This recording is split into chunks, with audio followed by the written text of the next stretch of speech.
Fireworks in Philly. Hey everybody, Walty Wanders, buckle up, strap in. We got a hard-hitting, pull no punches, no sugarcoating it, no rainbows, no sunshine. Just going to give it to you and give it to you straight. We got a good one to unpackage today. Welcome to the show. I hope everybody's doing great. So fireworks in Philly. Let's unpackage this a little bit. What did we learn from Philly? Well, we learned a lot. First of all, we needed this race. The track held up. The rain held off. It ended up being an extremely challenging track, and it provided the fireworks that was needed right now. A lot of these tracks have been pretty cookie cutter. Not that this one wasn't terribly cookie cutter, but this one, I don't know, for some reason it raced well. It was challenging. It provided a lot of fireworks. I think the only person, well, one of the only people that maybe didn't like this track, Triumph. Man, I'm going to be Triumph, their first ever podium. Boom! Nope, not so fast. Back to the drawing board for Triumph and for Ricky. Triumph saw their hopes dashed. They better hope. Ricky, Listen up, brother. This had to be hard for you because I saw you, I think my boy Brandon over at Fast Ride Code, jump over there, give those guys a follow. Always hooking up the show with swag.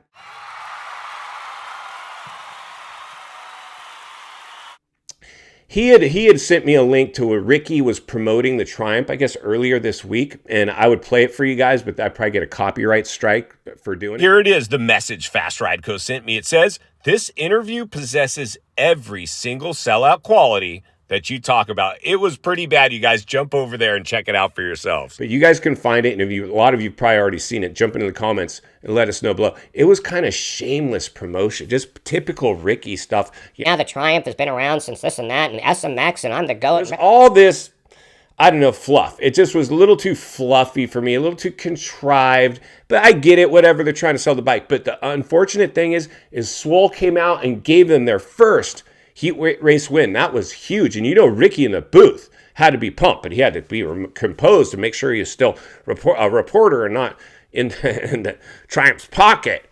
But he clearly is. Ricky, just come out. Just let it out, dude. I'm connected to Triumph. This is huge. But I know he tries to remain really politically correct or unbiased in his approach. But you can tell he's bummed. First of all, he was bummed. He had to be. Triumph was on track to podium, which I think at the beginning of the year or when they were entering the sport, we asked. I would probably have to reach back to some previous polling that we did on the show, but we asked, are they going to hit the podium? I can't remember. I think the majority of us were thinking top fives, but we'd have to go back and find that polling. Maybe we can do that. But the reality is this. That was a big, massive mistake. And that was such, I mean, talk about, this could be like a jinx for them. Like this, they were on the podium. They had third place on lock. And then he cleans out Seth Hammaker, who was leading the race for a while, and hats off to Max Anstey, right? Max Anstey, last time I was just telling my buddy, like the last time I saw a privateer bike go smoke, the factory bikes was probably back when Deegan did the ghost ride at the Coliseum back in the day on the Triple X bikes. Like, I can't even remember the last time a Supercross, especially lights. If even, I think Brayton on the MCR bike was the last person I remember doing it in the 450s. This was huge. But the gnarlier part about this is Hammaker. Hammaker, and I didn't understand this, apparently it's a contract year for him. Pro Circuits just watched their season evaporate in one race. That East-West Showdown just completely evaporated their chances. Kitchen's the only one that has a chance now, and it's probably not going to happen. He's going to need some help.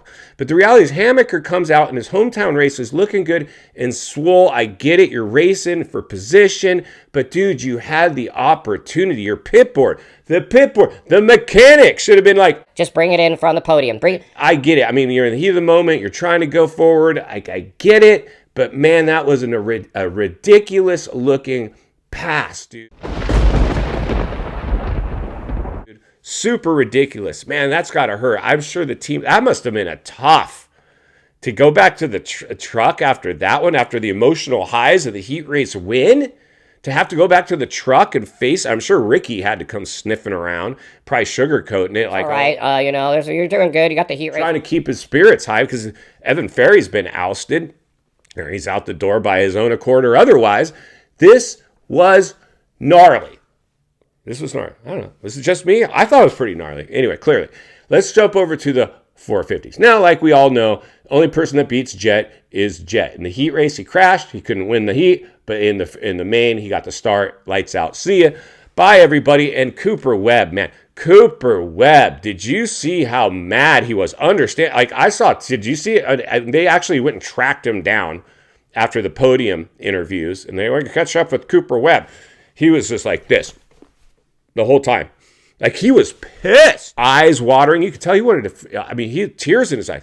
That was gnarly. Now, El Hombre, huge fan. Hats off to El Hombre out there keeping it real, super authentic. He ain't sugarcoating. He's not some social media butterfly.